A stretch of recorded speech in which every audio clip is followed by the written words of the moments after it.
네, 두 분과 함께 시장 전략 세워보겠습니다. 이화진 IM증권 도곡 WM센터 과장, 24인베스트먼트 손창현 팀장 나와 계십니다. 어서 오십시오. 안녕하세요. 네.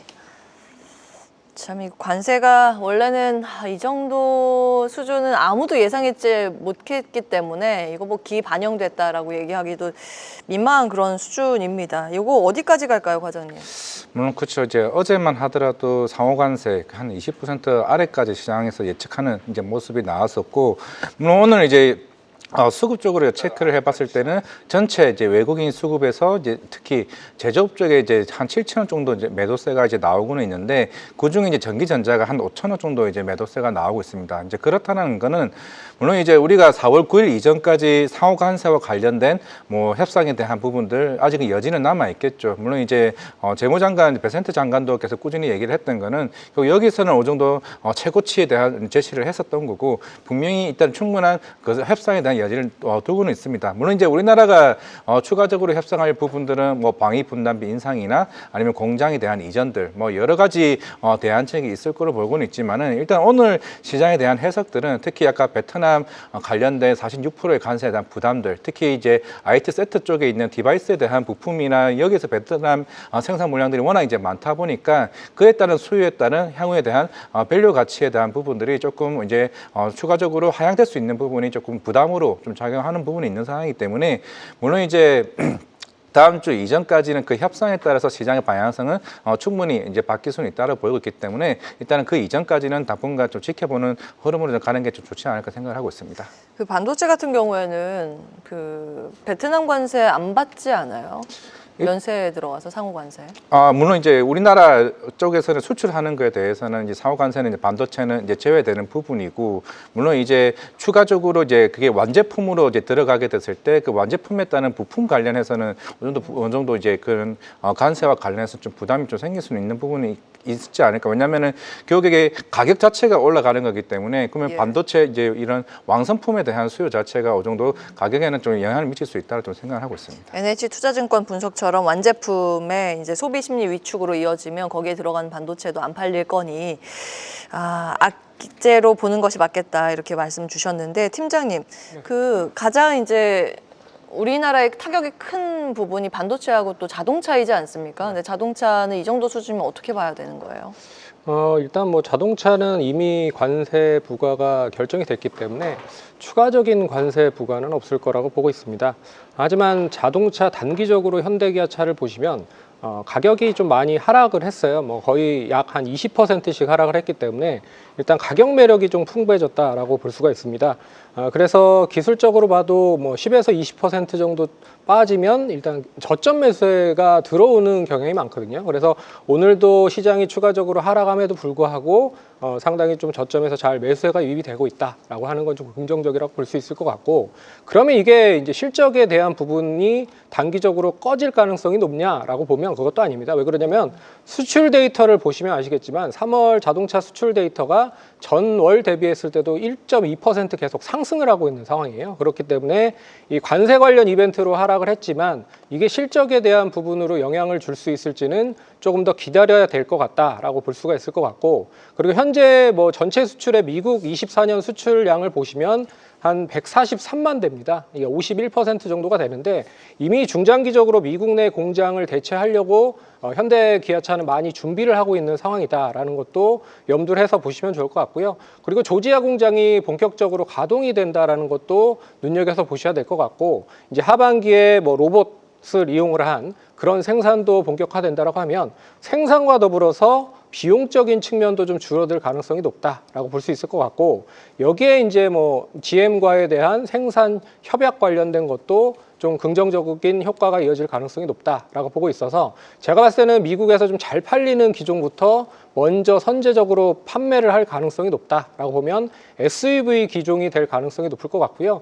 그리고 최근에 미국의 대규모 31조 투자를 한 부분들이 없잖아 있잖아요. 네. 그런 것도 제가 봤을 때는 뭐 베네핏이라든지 재협상에 대한 가능성도 열어놓고 좀 보셔야 될 필요가 있지 않을까, 그렇게 좀 살펴봐야 될 것 같습니다. 좀 너무했죠. 현대차 그룹에서 통 크게 미국에 투자한다고 거의 이제 단일 국가로 역대급으로 투자한다고 했는데, 25% 관세. 이제 협상을 추후에 할 것으로 보입니다. 그런 관점에서 보면 이제 자동차는 투자 관점에서 매력 있다라고 보시는 거죠. 근데 단기적으로 뭐 가격적인 매력이 충분히 도달했다라고 좀 볼 수 있을 것 같고 예. 작년 실적을 보더라도 23년에서 24년으로 넘어오는 실적이 그렇게 많이 떨어지진 않은 상황이에요. 그래서 지난번에도 얘기해드렸지만 자동차에 대한 판매가가 계속 높아지고 있는 상황입니다. 그렇기 때문에 내연기관차보다는 하이브리드 차가 훨씬 더 비싸고요. 하이브리드보다는 전기차가 조금 더 비싸다라고 보고 있고, 그리고 최근에 유가가 계속 하락을 하고 있잖아요. 그런 점에서 하이브리드와 내연기관차에 대한 판매가 계속적으로 증가가 된다고 하면 결국엔 전기차에 대한 부분을 조금 대체를 할 가능성이 높다라고 볼 수 있기 때문에 예. 올해도 뭐 미국 쪽에 대한 부분을 보면 뭐 사상 최대로 분기 실적을 낼 정도로 많이 판매를 하고 있는 게 현대 기아차거든요. 그런 점에서 너무 기우다라고 좀 말씀을 드릴 수 있을 것 같고, 아직까지 관세가 부과가 되지 않은 시점이기 때문에 조금 더 긍정적인 흐름으로 보셔야 되지 않을까, 그렇게 봐야 될 것 같습니다. 좋습니다. 긍정평가였습니다. 사실 이제 여기서 더 빠질 것도 없다라는 관점도 한몫하는 것 같습니다. 자동차였고, 바이오 가겠습니다. 이제 보편 관세 10%는 다 일괄적으로 국가마다 다 적용을 하는 거니까 이걸 제외하고 이제 상호 관세 면제 품목 보겠습니다. 그 반도체하고 바이오가 대표적이죠. 철강, 알루미늄 이런 것도 이제 면제 품목에 들어갑니다. 목재까지. 일단 의약품의 반응이 좀 있거든요. 이거 어떻게 분석을 하고 계세요? 물론 이제 오늘 삼성 바이오로이스가 대표적으로 이제 강한 상승 흐름을 좀 보여왔었고, 물론 오늘 이제 시티 이제 은행에서도 이제 리포트가 나오긴 했습니다만은, 물론 이제 삼성 바이오로이스는 이제 완제품 이제 의약품보다는 이제 기존의 원료 의약품의 비중이 훨씬 더 큽니다. 물론 그러면서 이제 실제적으로 이 관세와 관련된 부담은 실제로 고객사, 뭐 로슈나 뭐 길레드 사이언스와 같은 이런 빅파마 업체들이 이제 고객이 분담한 가격이 훨씬 더 높은 상황이고, 물론 기존에 우리가 완제 의약품보다 원료 의약품 자체가 이제 단가 자체가 낮은 상황이기 때문에 실제로 관세를 부과를 한다 이제 가정을 치더라도 실제로 그에 대한 비용단에는 큰 차이가 없는 상황이기 때문에 어차피 지금 이제 올해 이제 사공장이 이제 이번 달에 완공이 되면서 본격적으로 가동률이 이제 올라가게 될 것으로 보이고 있는 상황입니다. 물론 이제 보통 이제 공장에 완공이 된 전후로 인해서 본격적인 수주 모멘텀이 더 부각이 되지 않을까 좀 생각을 하고 있는데, 이미 삼성 바이오 에피스 이제 자회사죠. 전년도부터 이제 FDA 쪽에 승인이 본격적으로 나오게 됐고, 올해부터도 이제 FDA가 이제 초반부터 계속 나오고는 있습니다. 그러면서 특히 자회사에 대한 이제 바이오 시밀러 북미 쪽 시장에서의 매출이 오히려 더 강하게 좀 올라갈 가능성이 있다라고 봤을 때는, 물론 이제 올해 5조 이상의 매출도 좀 기대하는 측면이 있다라고 하게 되면은, 물론 우리가 대표적으로 저 CDMO 사업이나 이 바이오 시밀러 사업들이 뭐 셀트리온도 있을 거고 삼성 바이오로지스도 있는 상황입니다. 물론 이번 4분기 컨퍼런스에서도 이 두 회사들 같은 경우는 물론 추후에 향후의 관세에 대한 여부에 따라서 공장 이전에 대한 검토를 한다는 얘기는 계속 꾸준히 나오긴 했습니다만은, 오늘 이제 발표로 인해서 실제적으로 의약품 쪽은 물론 이제 추후에 뭐 산업별 품목별로 관세 추가적인 여부는 나올 수는 있겠습니다만은, 물론 그에 대한 반도체나 다른 섹터 대비했을 때 의약품 쪽에 관련된 부분들은 특히 관세 영향권에서 조금은 좀 낫지 않을까라고 생각하고 있습니다. 예.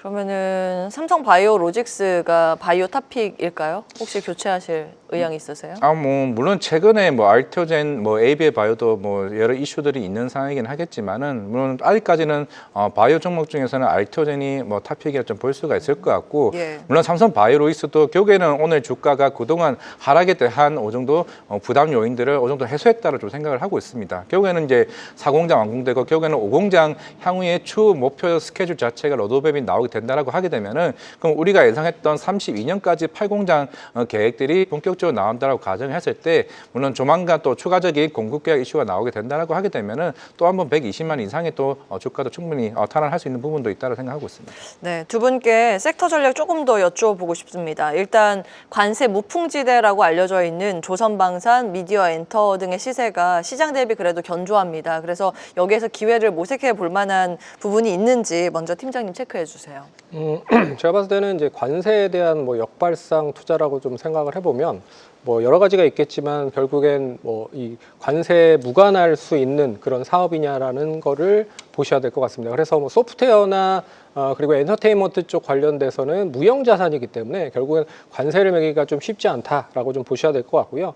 그리고 이제 미국의 공장을 많이 보유하고 있는 기업, 아예 그냥 미국에 생산을 많이 하고 있는 기업들이 동반적으로 상승을 하는 것도 좀 특징적인 그런 흐름이다라고 보시면 될 것 같아요. 그래서 화장품 기업으로 봤을 때는 인그루드랩이 아예 미국 회사거든요. 미국에서 화장품을 생산하고 있는 회사이기 때문에 동반 오늘 좀 강한 흐름들을 보이고 있는 모습이 나타나고 있고요.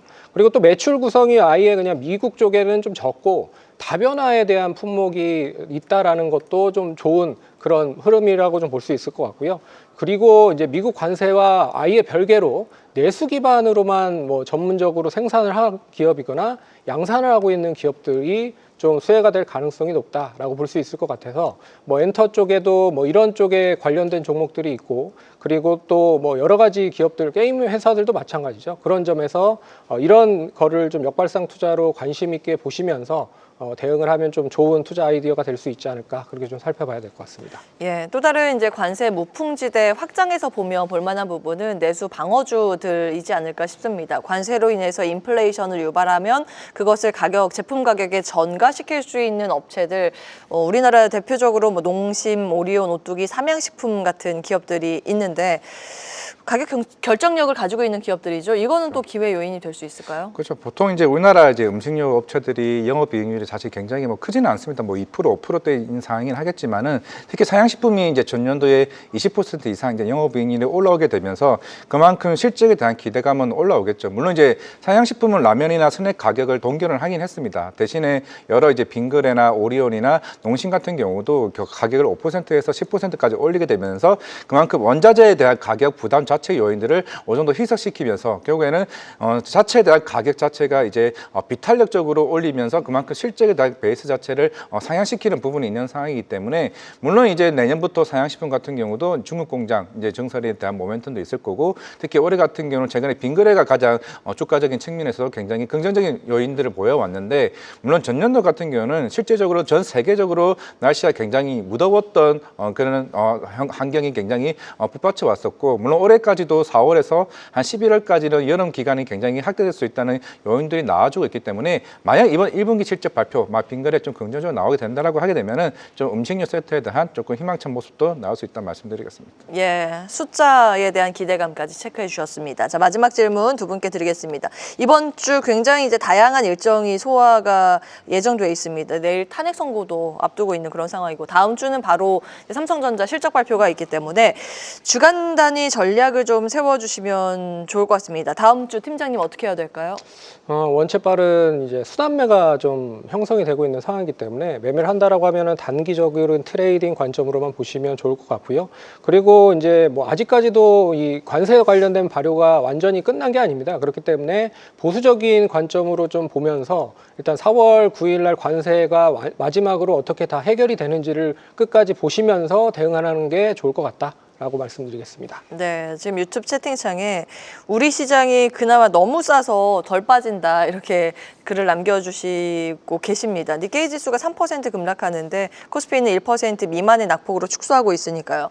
좀 위안을 삼아봐도 될까요? 전략 주십시오. 그렇죠. 베트남도 한 3% 빠지고 니케이도 마찬가지고 물론 이제 우리나라도 물론 24%, 일본이 24, 우리나라 한 25% 이제 관세라고 하게 되면은 오히려 이제 다른 국가들 대비해서 좀 협상력 물론 최근에 현대차 그룹도 투자에 대한 모습들이 나왔다는 측면에서는 결국에는 25% 아랫단으로 상호관세 협상될 여지가 충분히 있다라고 보고 있습니다. 물론 우리가 31일 날 이제 공매도 개시가 됐고 물론 이제 내일 또 중요했던 탄핵 관련된 이슈들이 있는 상황이고 결국 다음 주까지 여러 이벤트가 본격적으로 불확실성이 해소되는 구간이 있다라고 하게 되면은 결국 외국인들이 들어올 수 있는 수급적 요인들 그게 가장 중요한 좀 기대 포인트가 아닌가라고 생각하고 있습니다. 네, 여기까지 하겠습니다. 이화진 과장, 손창현 팀장 함께했습니다. 두 분 말씀 고맙습니다.